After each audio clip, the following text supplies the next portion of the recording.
Hi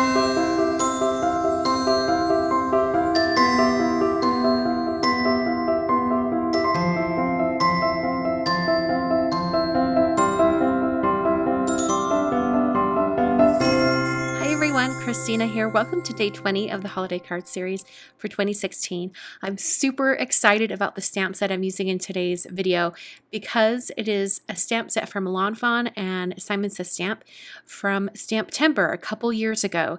This particular stamp set sold out so quickly that I didn't even have a chance to show you guys. It was sold out within hours, and so Simon, I love them so much, they've brought back the stamp set for a limited time so that you can buy it again. This is such a cute stamp set, well, with all these little Christmas mice, and I thought it would just be super cute to make this card with it. And also, this is part of a blog hop celebrating bringing back this stamp and die set.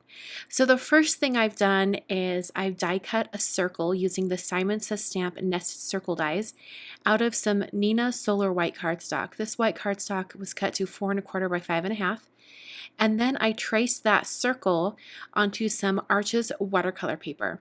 My plan for this is to have this watercolor piece stamped with all of the cute little critters and images from the stamp set in kind of a really random pattern, watercolor it, and then place it underneath that white cardstock that has the circle cut out of it. So it's going to have a little bit of some dimension, but instead of having the watercolor panel be die cut and popped up from the card, it's actually going to be recessed and be underneath the top panel of the card. I'm stamping all of the images in VersaFine Smoky Gray ink. It's going to be just a slightly softer color than my regular Onyx Black that I usually use. I'm going to be stamping these images multiple times to make sure I get a really good impression on top of this textured watercolor paper. So that's why I'm using a mini Misty tool in particular for this.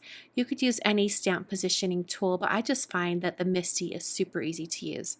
I'm also going to use the Misty to position the Merry Christmouse stamp that's going to go on the front of the card. I'm using a grid transparency sheet to line that up just perfectly.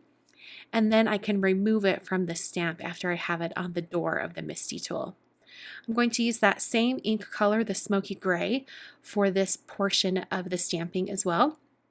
And I'll just press that down. And this one stamped really evenly, a great impression on my first try, so I didn't need to restamp it. So I've added my watercolor piece to a hard board and taped it down with some blue tape.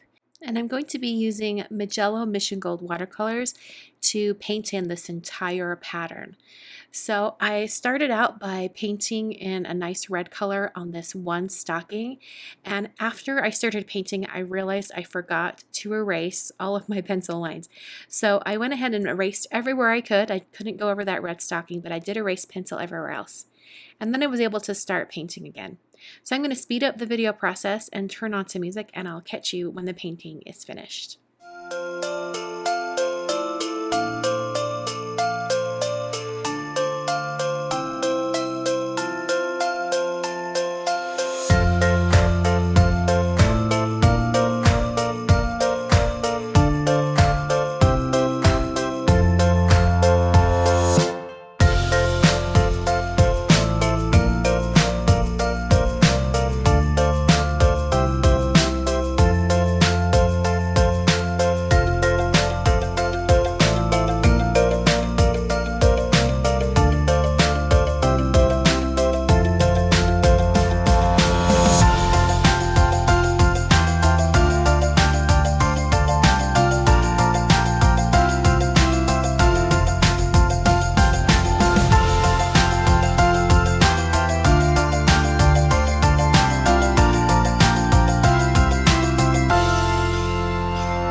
after all of the painting was complete and I dried it with my heat tool just to speed up the drying process, I actually trimmed that white circle window piece. Just wanted it to be slightly smaller than a card front, so I trimmed it to about 4 inches wide by 5 1/4 tall. So I took a little bit off of all those edges so that that circle window was still centered. I then cut a strip of foam tape in half so that it was more narrow and added that to the front of my watercolor piece. And then I was able to position that circle piece right over the top and then press it down and adhere everything together. So my card is nearly complete. I just need to start assembling it on top of the card base. I'm going to put 2 more strips of foam tape on the bottom of that just so that it evens out that entire area. And then I'll prepare my card base.